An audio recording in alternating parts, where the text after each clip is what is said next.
Hello everybody, welcome back to Language, Litigation, and Integration Part 22, The Future of.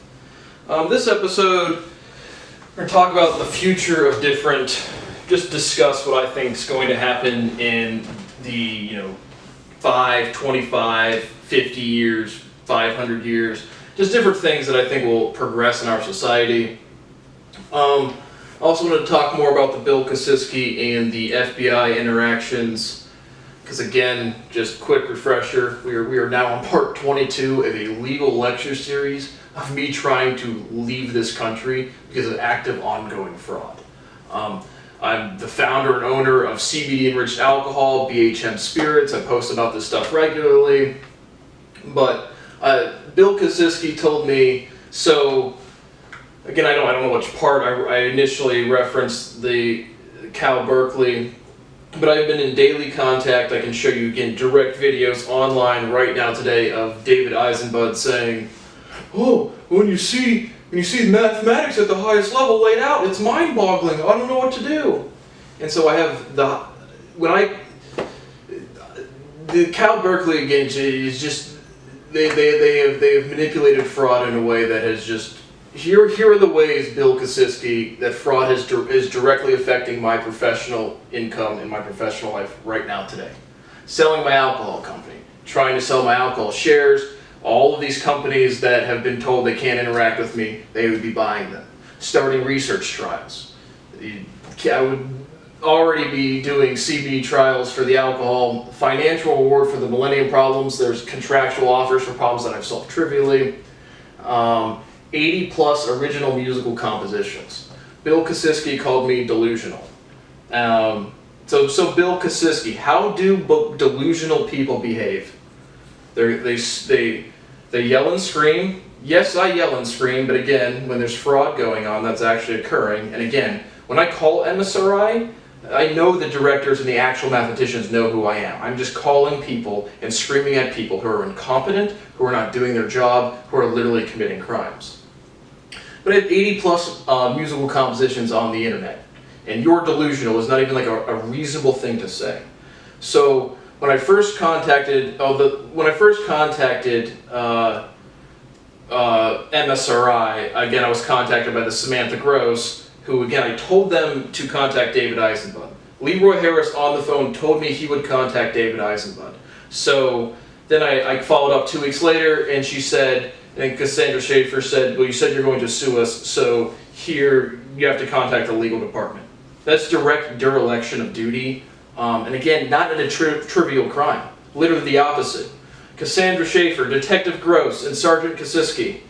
When someone dies in the act of a crime, are the accomplices indicted for first-degree murder? Yes, they are. So Bill Kosinski, again, my grandfather died without taking my health advice seriously because of the fraudulent inability to acknowledge my scientific capacity. Facts. And again, millions of other human beings are also dying. So this isn't dereliction of duty, and again, so we've talked about the fundamental stability of two in a mathematical, linguistical, physical sense. Psychologically, the fundamental stability of two is why people oversimplify and say there's only two types of people in this world. You're either this or that. Either you're in or you're out. And no, there's 7.8 billion types of people on this planet. Someone who plays guitar but not the djembe is one type of person. Somebody who plays the guitar and the djembe and reads a book's a different type of person. Someone with 6 foot tall and plays the djembe. That's 7 different types of people right there. But you can just see this conversation, right? I'm calling these people nothing more because they've demonstrated criminal activity for ongoing periods of time. I'm just yelling at these people, do your fucking job. But you see these people, and I'm suing. No, I'm criminally prosecuting the faculty at MSRI and at IAS. Again, these people are professionally benefiting from the fraud going on in this building. MSRI doesn't have any employees, IAS does, but anybody that is a part of this academic community that is benefiting in any way professionally, any way at all period, will be sued and will be criminally prosecuted. The police officers, again, first-degree murder charges for every dead person, while I've been making these videos. Again, all of this stuff is documented in real time. Like I said, so Leroy Harris told me that he would contact David Eisenbud. Clearly, these people just didn't take me seriously. Again, Bill Kosiski, Cassandra Schaefer, Leroy Harris. What is the highest level of education you've completed? And so now you're going to assess the merits of theoretical physics, and again, or of musical composition. Just go watch a video and you can't deny what the fuck I'm saying. But so they clearly just didn't take me seriously, and now I'm like the office joke, right? Here's the delusional guy. And again, from a psychological perspective, it's very easy to demonize somebody when you push them out of a group and you don't deal with them on a daily basis. 0 people in the duration of my life have ever come to the conclusion that I'm delusional. Very literally the opposite. They say, Brad, you're really capable, you're really competent. Now I'm bitter and jealous, I'm going to take away your opportunity. Good luck. And then they smile while they start foaming at the mouth. And I'm like, fuck me. But again, they said these are cops, they're dead people. There's no leniency. I've been doing mathematics for 20 straight years. You catch a 20-year prison bid for dereliction of duty, for enabling fraud, for felony conspiracy. Good fucking riddance. Our species will thank me. But he also told me 15 million sounds like success. Because again, once he literally started mocking me, so I told him to take out his gun and blow his fucking head off. But then he says 15 million sounds like success, which, again, I put my net worth right now today, just without the math, and considering anything in the math, with the alcohol and my other stuff, I don't know, probably 9 to 10 million, and then 6 more with the financial reward for these problems. But hey, Sergeant Bill Kosiski, Elon Musk has $15 million. If he only had $15 million, would that sound like success? No. And now you just said, well, Brad, you're not Elon Musk. Correct. I've actually contributed to this species in a meaningful way. I don't go on Joe Rogan and say, I think CBD is fake, when again, you just read 5 seconds of science. So Elon Musk, I'm suing you for that, for just perpetrating, I don't know, stupid fraudulent shit, and you can find your own legal defense.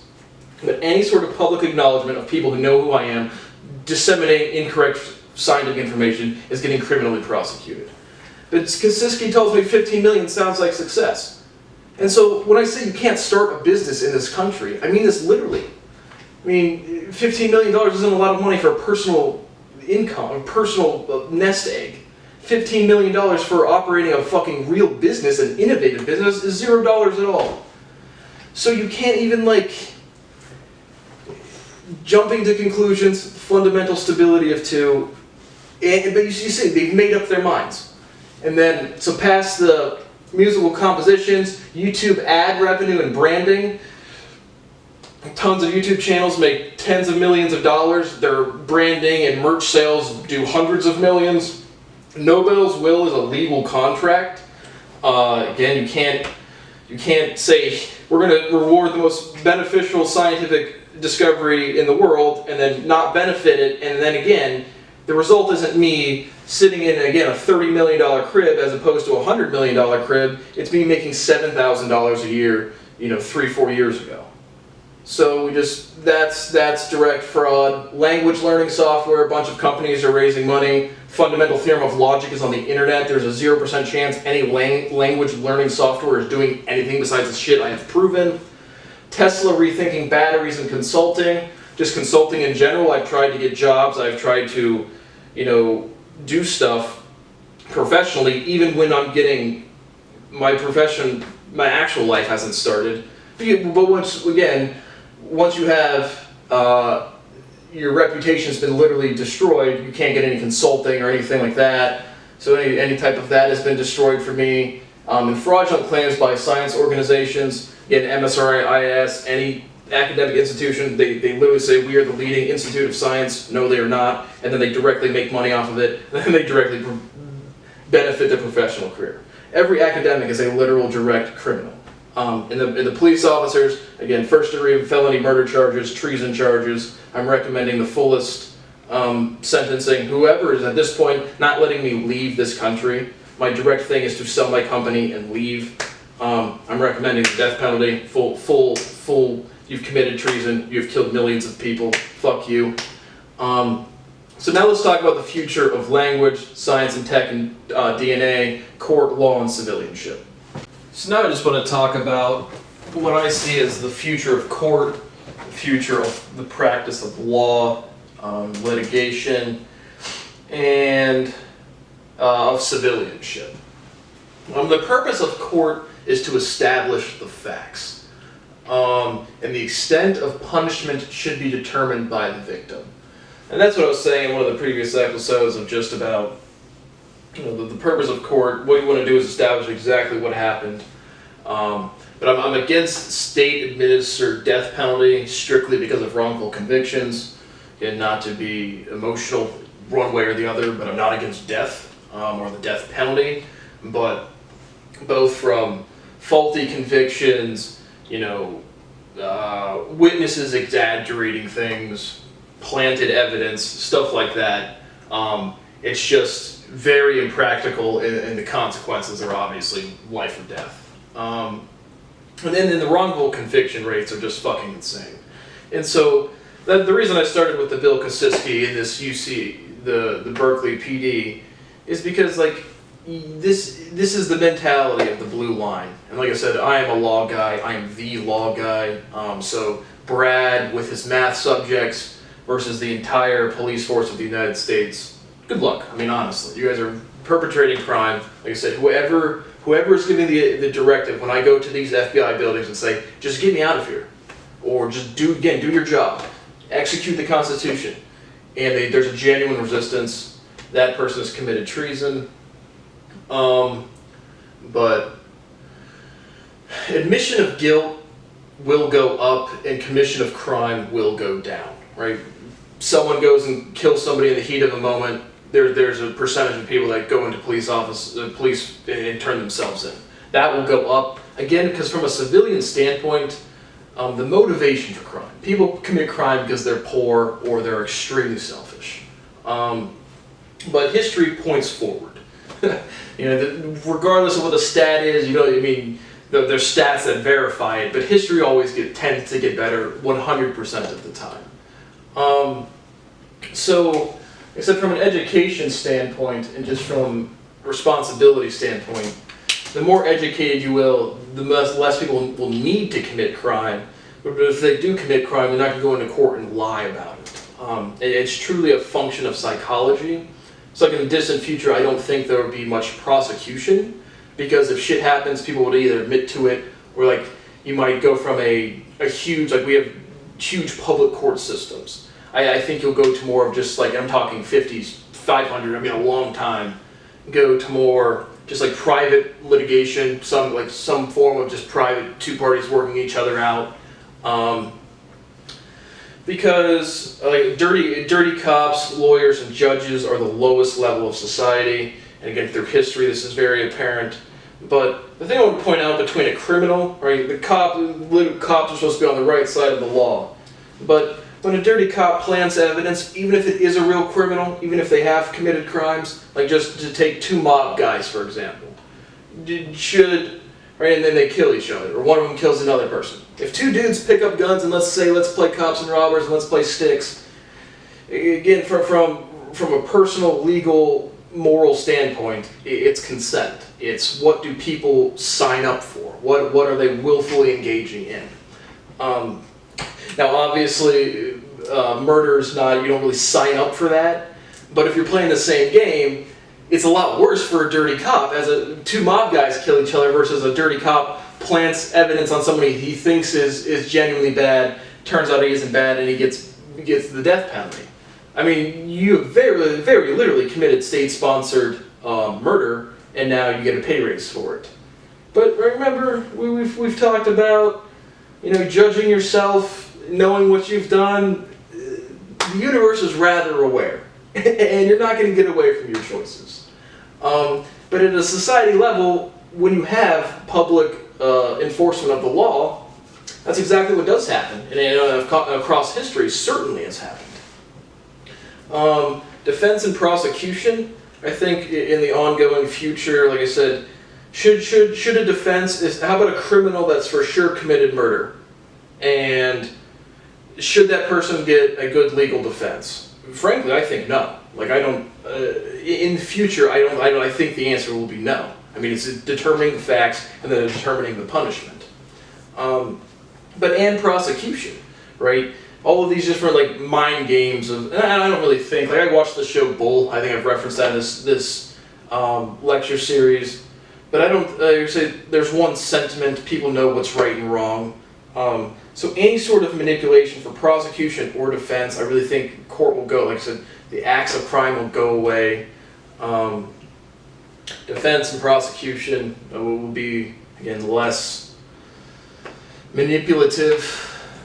That's probably all I wanted to say there. Oh, but just like let's talk about the intergalactic federation, right? There's certainly if there's one species here, there's certainly more than one species. So what would a law look like, or the laws look like for alien civilizations, like inter-alien civilizations? Well, again, it's going to be personality driven, as in individuality driven. Because right. We talked about animals on this planet. We have 450. We have billions of years of evolution right here. Reaction times are the same. Respect is the same. Violence is the same. So I don't think they'll be like intergalactic cops. It's just, again, individuals will all be on the same vibe. They won't it will just be a true individual respect, understanding, and then a true just respect for life. So that's what I think for the future of law, court, and civilianship. Very, very strong individuals making much stronger groups. Let's talk about science now. So now I just want to finish up with just a couple more, just thinking about the future of technology, of biology, and of language. I saw a recent, just a clip, Joe Rogan clip, about some farmer abduction, alien abduction, and about the visitation of the Zimbabwe school children. I'd read about the Zimbabwe school children years ago. That's probably one of the best examples. Again, just the Tehran-Iran one, the Japanese airlines over Alaska that had multiple radar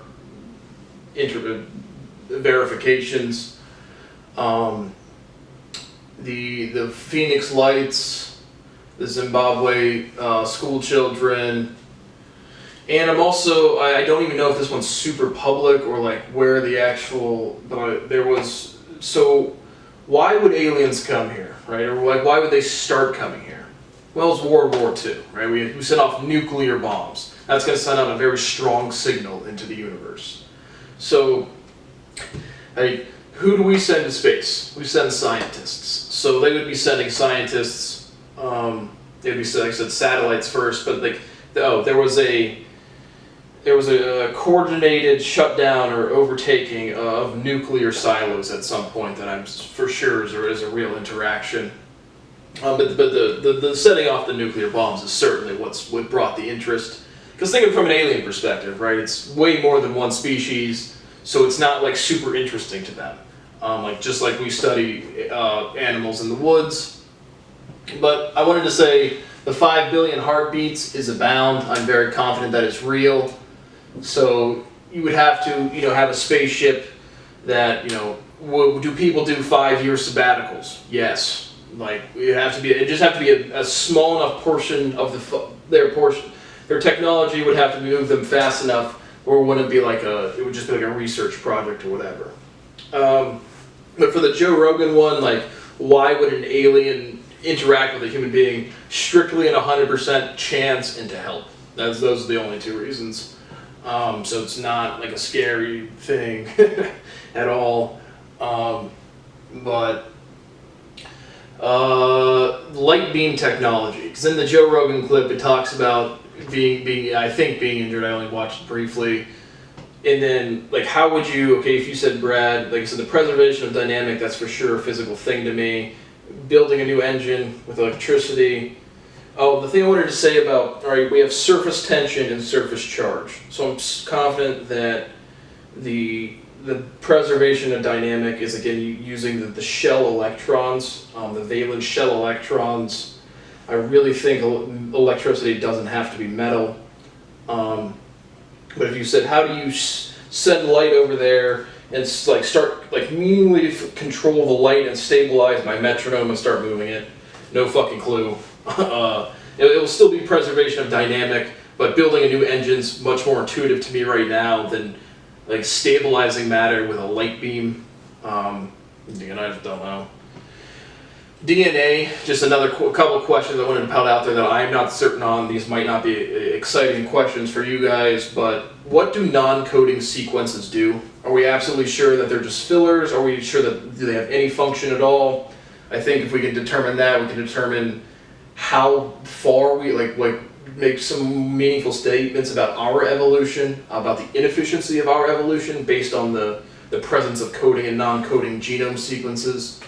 Why the double helix shape with demonstrating the foundation of geometry, we should be able to deduce a physical reason why.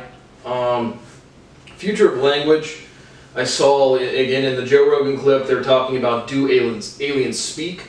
I'm confident yes. At any development, there's again the inefficiency versus the efficiency is always going to generate a language. And again, we are way more inefficient. In 10 billion years, we'll still be way more inefficient than the stability of the universe. So do aliens speak? Yes. Right? Do you speak? Do you and your lover speak? Not that much. Do you know how to speak? Yes. So in the context of trying to help somebody who's been injured, all of the alien, the context is defining the variables. There's no need to speak. And frankly, it probably scare people more. Muscle mass to brain density. Don't really know. Don't have great conjectures here, but I'm confident it'll be just a distribution. It'll just be different. Right?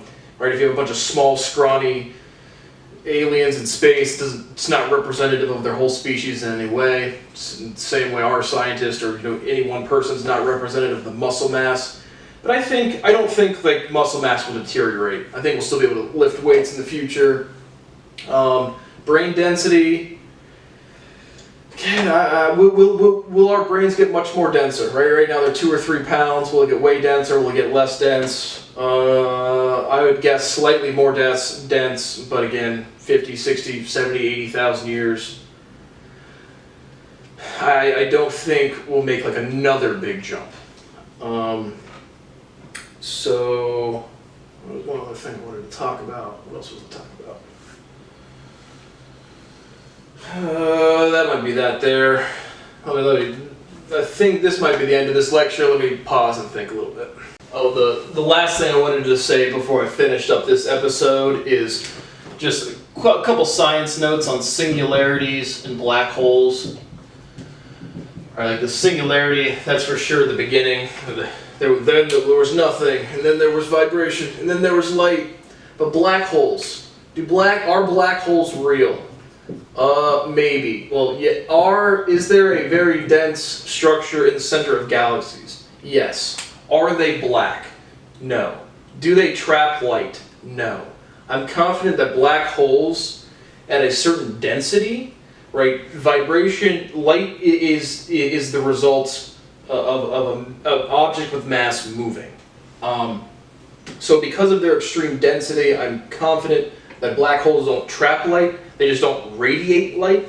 That's why, right, there's no closed systems. That's why Hawking radiation exists. But if you're really dense, right, when your mass goes to infinity, you're not moving.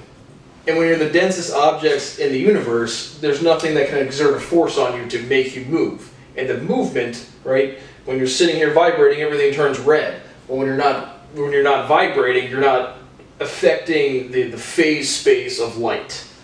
So I'm confident black holes, except a very small, extremely dense object. Is that why there's extra rotation closer to the center of the galaxy? Yes. Is that object trapping light? No, that is the wrong verbiage. And physically, I don't think it's just a really dense, structured, completely ordered sphere. That's really just it. So kind of small nuance, but pretty big. But again, I put a math subject on the internet this past week and got 4 views, so There's our where's our meme with the guy drooling all over himself with his head caved in. So black holes aren't black. Thanks for watching The Future of.